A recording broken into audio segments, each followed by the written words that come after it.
आरोप में जेल में बंद सेंट्रल गुरुद्वारा प्रबंधक कमेटी के पूर्व प्रधान गुरमुख सिंह मुखे जमानत मिलने के बाद बुधवार को जेल से बाहर आ गए। मुखे के जेल से बाहर आते ही उनके समर्थकों ने उनका जोरदार स्वागत किया और फूल मालाओं से लाद दिया। साथ ही सभी ने जोरदार नारेबाजी करते हुए मुंह मीठा कराया। समर्थकों में इसे लेकर खासा उत्साह दिखाई दिया।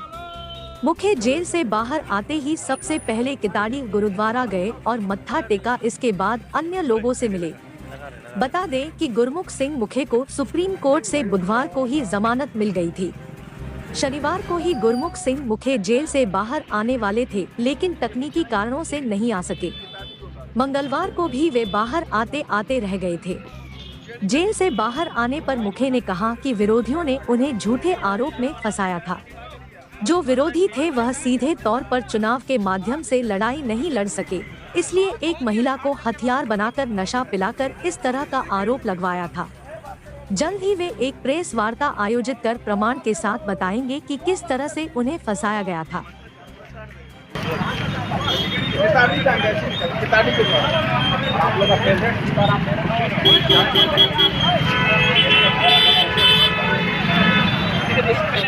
इस तरह का जो आरोप है ये लगवाया, और मैं इसके अलावा आपसे यही कहूँगा कि बस आज या कल मैं जल्द ही एक प्रेस वार्ता रखूँगा। मैं समझता हूँ कि केवल ऐसे आरोप लगा देने से तो फायदा नहीं है। प्रमाण के साथ आपको मैं बताऊँगा कि किस तरह इन लोगों ने फंसाया।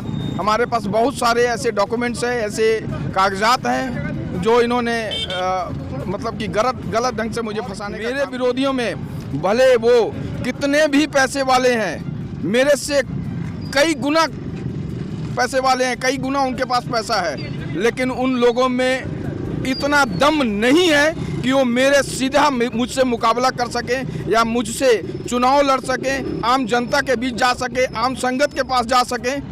और उनमें एकदम दम नहीं है, जिस कारण से उन लोगों ने इस तरह का हथकंडा। और आतंकवादियों के द्वारा जो झारखंड से पंजाब की ओर नशा तस्करी की जाती है, उनके खिलाफ लड़ाई लड़ रहा था, जिसका खामियाजा इसमें मुझे भोगना पड़ा और विरोधियों ने इस तरह का हथकंडा अपनाकर मुझे फंसाया। आने वाले समय में सारे डॉक्यूमेंट्स, सारे दस्तावेज मैं आप लोगों के सामने रखूंगा और सारी सच्चाई, दूध का दूध, पानी का पानी सामने आ जाए।